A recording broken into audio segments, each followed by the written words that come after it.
Welcome to Solvetic, your channel to always learn technology easily. Below in the description, you will find useful links we used in this video.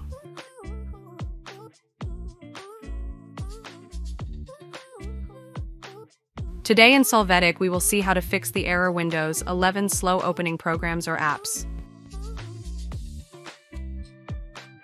To begin, in the search box, enter misconfig. Click on System Configuration.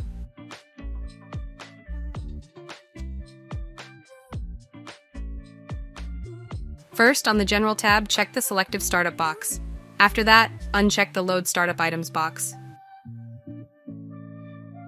Now in the Services tab, check the box to hide all Microsoft services.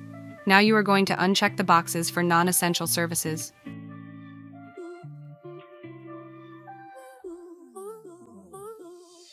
After this, click on Apply and OK. You can click Restart to apply these changes.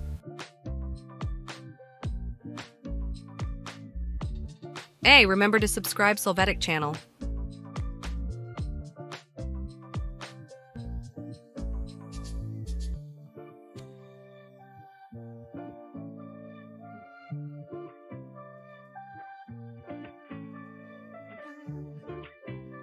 We hope it has been helpful for you. Here are links to watch more videos of your interest and subscribe to the Solvetic channel. Thank you.